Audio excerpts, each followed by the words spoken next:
Tara na guys! Kain na tayo dito! Uy! Nakita ko yon. De La Cruz, nakita ko yon. Tuyo yung ulam mo, no? Guys! Tuyo yung ulam ni De La Cruz! Tignan nyo! De La Cruz! Huwag mo na ikahiya! Wala naman kasi nakakahiya dyan eh! Balansa nga lang! De Guzman! Tama na! Ay nako, De La Cruz! Buti pa ako, binaunan ako ng tapa! Gusto mo? Wag na, uy! Tara guys! Kain na tayo doon! Abe, busog na busog ako! Oh! De La Cruz! Kahapon tuyo ulam mo, di ba? Eh ngayon, mukhang wala na namang ulam si De La Cruz. Kanin lang ang baon. De La Cruz, pwede ka naman mangingi sa amin eh. De Guzman, pwede ba tumigil ka na? Wala naman kasi akong ginagawa sa'yo eh. Tara. Akin yung papel, dali. Pagtripan natin si De La Cruz.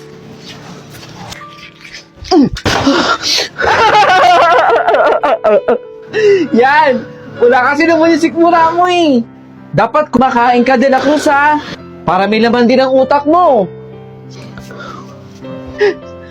Nandiyan si Ma'am, dali! Alin po dito? Ah, ito po. Magandang ho ito. Maganda nga yun at kinuha mo na yun eh. Kunin niyo na po. Si De La Cruz, oh. Nagtitinda kung ano-anong gamit yung tinitinda niya. De La Cruz! De Guzman? Ano yan? Kinuha niyo sa bahay niyo? Tapos pinagtitinda mo? Ang lakas din ng amats mo eh, no? Kayo na naman pala ulit. Alam nyo, wala na kayong pakialam kung anong gusto kong gawin sa buhay ko. Pwede ba lubayan nyo na ako? Asa sa malaw galing nyo? Ma, eto po. Naibenta ko po yung ibang gamit natin dito. Nak, ikaw pala yan, nak. Pagdagdag po sa gamot ninyo. Maraming salamat, anak. Yaan nyo, ma. Pagiging doktor din po ako.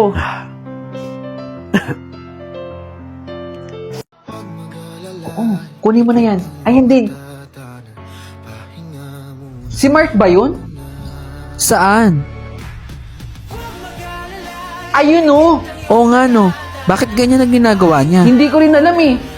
Pasaway kasi yan noon. Teka, tara, puntahan natin. Excuse me. Di ba ikaw si Mark?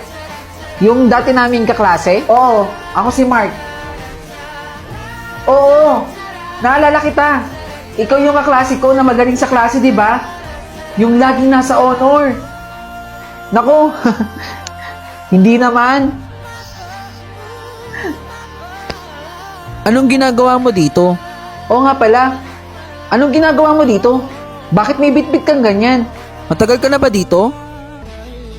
Alam mo kasi, kung nag-aral ka ng mabuti at hindi ka naging pasaway, edi sana hindi ka naghihirap ng ganyan. Tama! Teka, di ka ba nahihiya dyan sa suot mo? Lalo na dyan sa bitbit mo. Eh kung sa bagay, nung nag-aaral pa tayo, hindi ka rin naman nahihiya magpa-guidance. Ah, itong bitbit ko. Surprise to dito sa restaurant namin, kung saan kayo ngayon kakain. Ako may-ari nito. Tinutulungan ko lang yung tao ko. Kasi wala naman akong ginagawa sa office eh. At dance ko naman din nung hirap. Teka, kakain ba kayo dito? Huwag na kayo magbayad. Since ako rin naman ang may-ari nito, sa akin na lang i-charge. Dito muna ako ah. Mahalaga,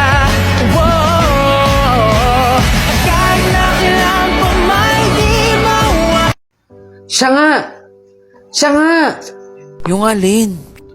Yung kaklase nating nangangalakal. Ah, siya ba yun? Alam mo, ang baho-baho niya nun. Umaalingasaw ang basura na kinukuha niya. Grabe ka naman, di ko naman naaamoy. Anong di mo naaamoy? Ano bang ilong meron ka? Hoy, nangangalakal ka? Di ka ba naiya sa sarili mo? Yung kinukolekta mo, basura? Pinaggamitan na ng ibang tao. Ginamit na ng ibang tao yung pinapakinabangan mo ngayon. Bakit naman ako mahihiya? Eh kung marangal naman yung ginagawa ko. Never kong gagawin yan sa buong buhay ko. Dumi-dumi. Hoy, tama na yan. Sobra ka na. Eh bakit ba? Totoo naman eh.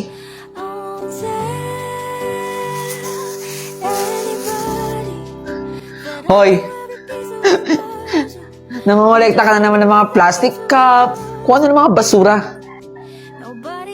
Ito, gusto mo to? Yung iniinom ko? Sandali.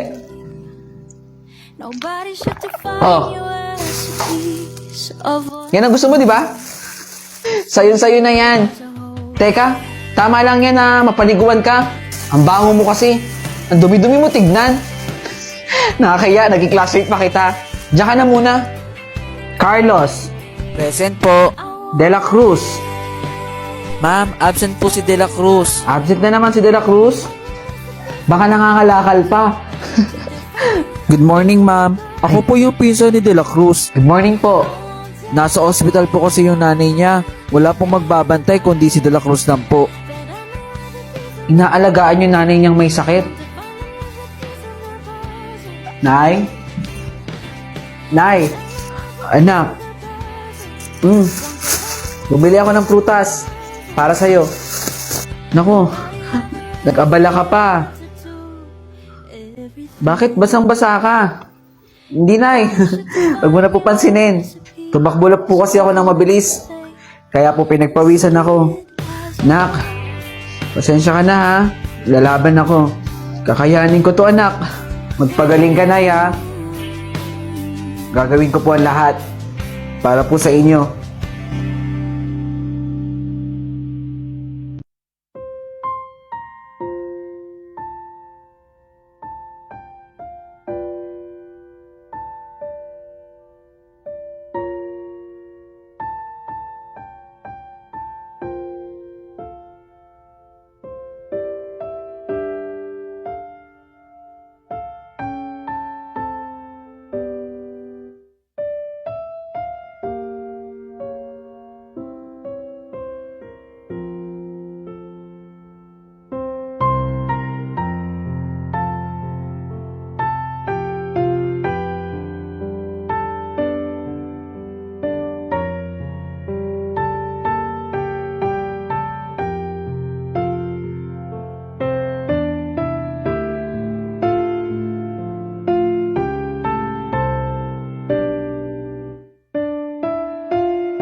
Tita, magpapaalam po sana ako. Saan ka na naman pupunta? Tatapusin lang po namin yung project po ng kaklase ko po.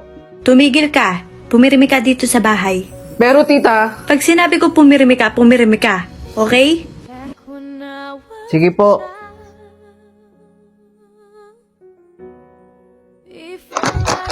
Lito, halika nga dito.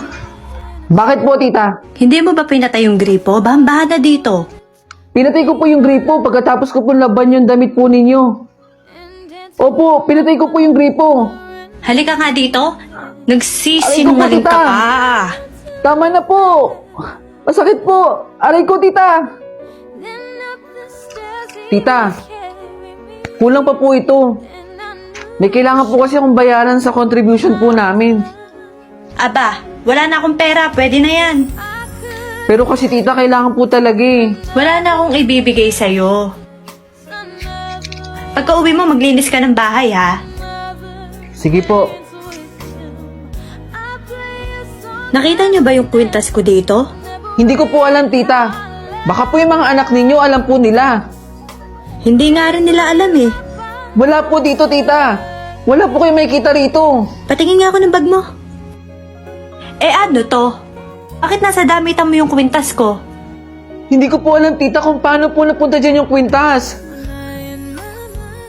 Hindi ko po talaga alam, tita. Alam ko po, nakikitira lang po ako dito, pero hindi po ako magnanakaw. Hindi ko po alam kung paano po napunta dyan yung kwintas. Pinapakain ka na nga dito, ninanakawan mo pa kami. Saan ka pupunta? Lalayas ka na? Sige. Tingnan natin kung kakayanin mo.